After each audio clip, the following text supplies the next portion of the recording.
tayo po ay tumayo at para sa pagpapatuloy po ng ating gawain ngayong gabi. Simulan po natin ito sa pagbabahagi ng ating mga ngiti sa bawat isa. So, habang tayo po umaawit, atin pong i-welcome ang presensya ng bawat isa. Malaya po tayo umikot at habang tayo po ay umiikot, tayo po ay magkamustahan at magkamayan. Purihin ang Diyos!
Salamat po, O Diyos, Yahweh, na aming Diyos ka makapangyarihan.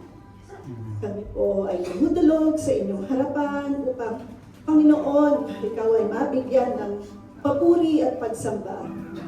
Tinadalangin po namin, Panginoon, na ihanda mo po ang aming mga isipan at aming mga puso, Panginoon. Linisin mo po ito upang malaya po kami makapagbigay ng papuri at pagsamba sa iyo. Pinadakila ka namin, O Diyos, sapagkat alam namin, Panginoon, patuloy kang tapat, dakila sa aming Panginoon. Bagamat, Panginoon, na meron po kami kinakaharap na problema sa kasalukuyan, Panginoon, alam namin, Panginoon, na kami po ay iyong iingatan at hindi pababayaan, Panginoon, sapagkat, you know, everything, O Lord, and trust you, O God. Entrust everything into your hands, O God. Salamat po, Panginoon. At sa gabing ito, Lord, tulungan mo nga po kami maganap ang pagsamba sa iyo, may kabanalan at papuri. Salamat po, O Diyos. Tunay nga na sa iyo lamang ang oras na ito hanggang sa matapos ang aming pagsamba ay makakapiling ka namin sa tulong ng iyong banal na Espiritu Santo. Maraming salamat naman sa iyo lamang ang papuri at pagsamba sa tanging pangalan ng aming Panginoong Jesus. Amen. This time, let us proceed sa ating pong call to worship, and we will read from the book of Psalms 146, 1-2. Let us read. Praise the Lord! Praise the Lord, O my soul! I will praise the Lord while I live. I will sing praises to my God while I have my being. Amen. Praise God, Diyos. Actually, this Psalm 146, this actually belongs to the final section of the book of Psalm, and it is often called as the Hallelujah Psalms. Why it is called the Hallelujah Psalms? Because it begins with it begins and ends with the Hebrew praise, which is Hallelujah. And this song actually, it was used by the people of Israel when they were exiled in Babylon. They were actually, nung time po na yun, no, they were really devastated because all of their belongings, all of their possessions, their houses, their temple, and even their livestock like that, and their agricultural livelihoods are all taken or lost during that time because of the exile. But yet, here we can see that the author of this song told them not first to rebuild the temple. He didn't call them to rebuild the temple. He didn't call them to rebuild their houses and to restore their livestock or their livelihood, but he called them to praise the Lord. That's the first thing that the psalmist has encouraged them. The psalmist encouraged them to praise the Lord. And here in the second passage, you will see he mentions, "Oh my soul." You notice the word, "Oh my soul." So this is not just an outward worship. This is not just a mere confession of his faith, nor it's just a lip worship, but this is an inward alignment and a spiritual connection to the Lord. He is telling his soul that he will praise the Lord no matter what. Amen? He is telling his soul that he will praise the Lord whatever circumstances that he will be in his life. He will continue to praise the Lord. Amen? And this is also an encouragement for each and every one of us. Na sa paggising natin sa umaga, when we wake up in the morning and before we sleep at night, let us remember the goodness of God in our lives. Amen?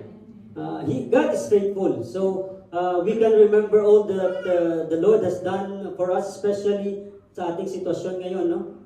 For 2 months that we have been, some of us have been struggling. We have maybe someone has lost their job or has experienced some difficulty sa situation ito, but still we are here because of the goodness of God. Amen?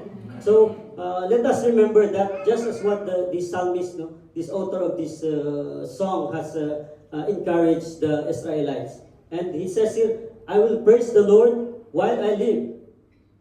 Amen? While I live. So this is a declaration of a lifelong commitment. This is not just a temporary or a one-day promise to the Lord that he will praise the Lord, but it is a lifelong commitment and a lifelong declaration that he will praise the Lord as long as he lives. So it means that we will not just praise God whenever our life is easy. We will not just praise God when we feel that we are blessed. We will not just praise God because we feel that our prayers have been answered.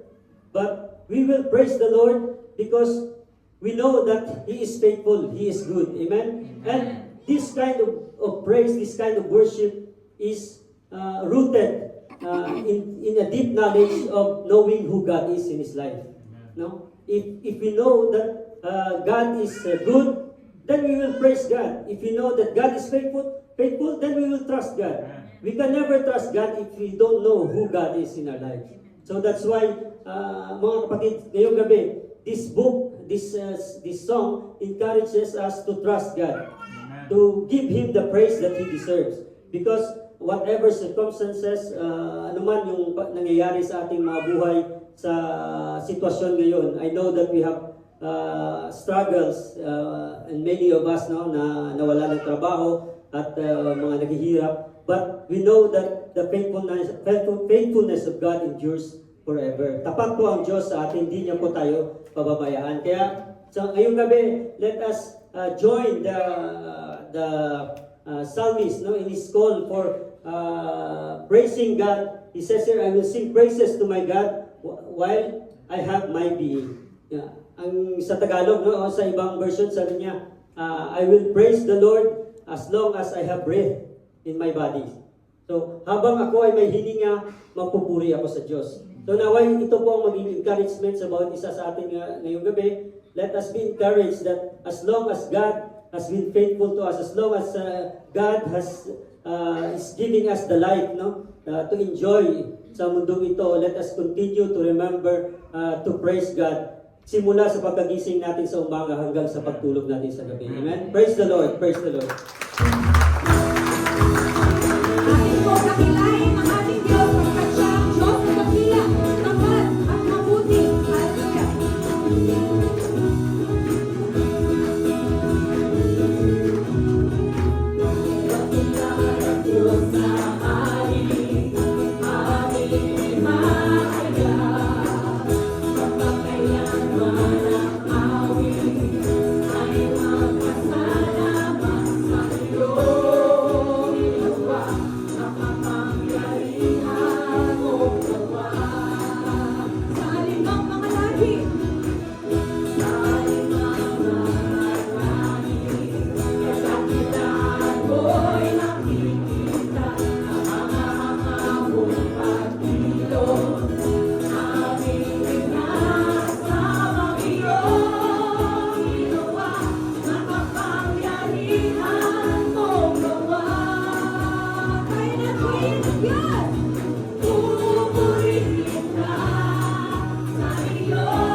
Patuloy po tayo lumapit sa kanyang presensya at patuloy na mag-alay ng aming pagsamba na nararapat sa ating Panginoon.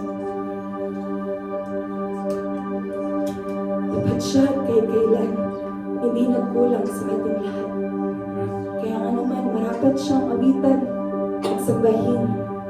Hallelujah.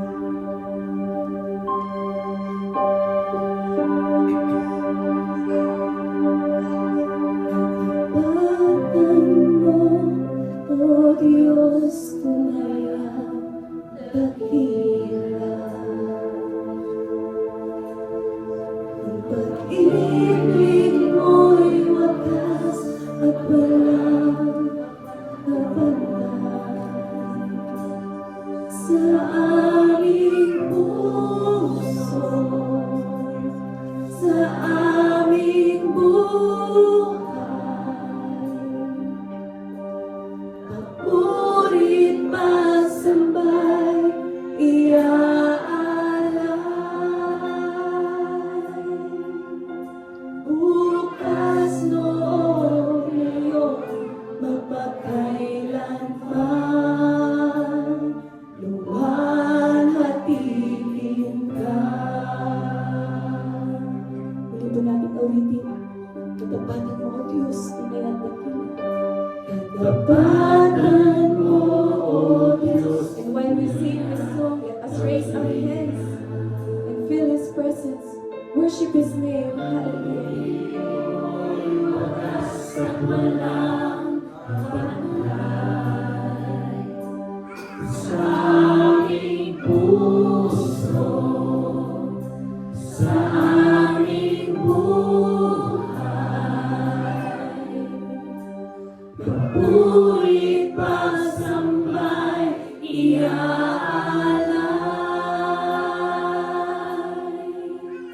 Bukas noon ngayon, magpakailanman, luwalhatiin ka. Mahilig ko po ang bawat isa na pansamantalang pumikit at patuloy po nating damhin ang presensya ng ating Panginoong Yesus sa ating kalagayan.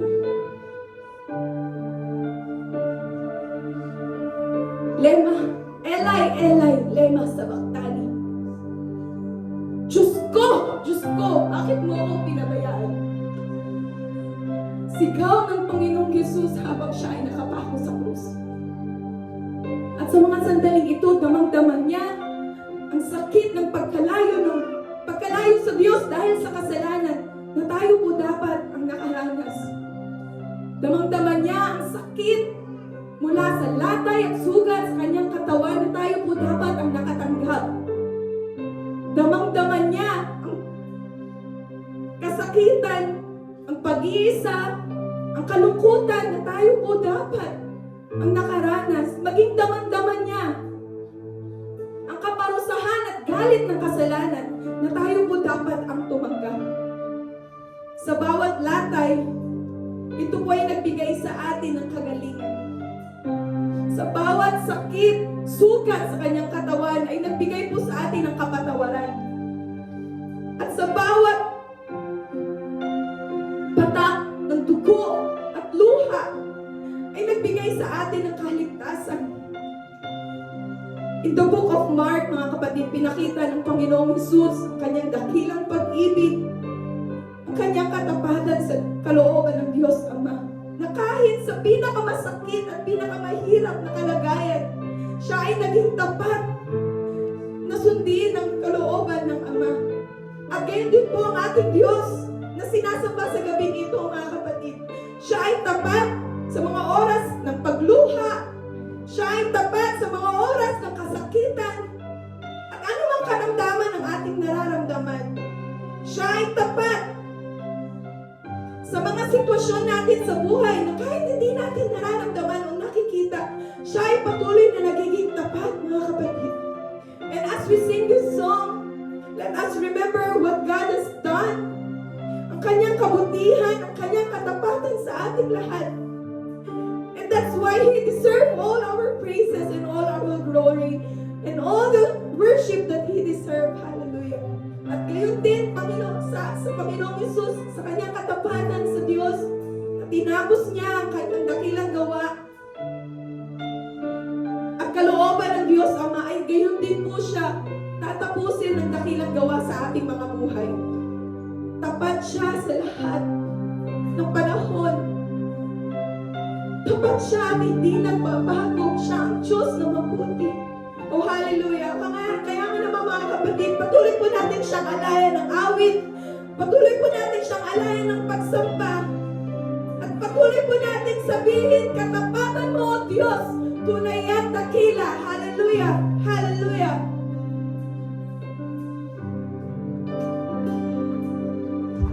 Katapatan mo, O Diyos, tunay at dakila. Ang pag-ibig mo'y wakas at walang kapantay sa aming puso, sa aming buhay. Let's sing this song straight from our heart. Salamat po, Panginoon, sa katapatan mo. Tuloy mo namin ikaw pupurihin at sasabahin.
lingkod sa iyo. Kahit na po, Panginoon, ang mga pangako mo na aming pinangahawakan, na anumang pong sitwasyon ang aming nararanasan sa aming mga buhay. Tapat ka at ikaw ang Diyos na hindi nagbabago. Kaya nga naman, Panginoon, itinataas namin ang taas ng papuri, ang taas ng sambat, ang kalwalhatian ng pagdakila. Sa pangalan mo lamang po, Panginoong Jesus. Amen. Purihin po ang Diyos sa katagumpayan ng kanyang gawain. At muli sa pagkakataong ito, malayo po tayong magkamayan sa bawat isa. Kamustahin po natin ang ating mga kapatid at alayan natin sila ng ating mga magagandang ngiti. Amen.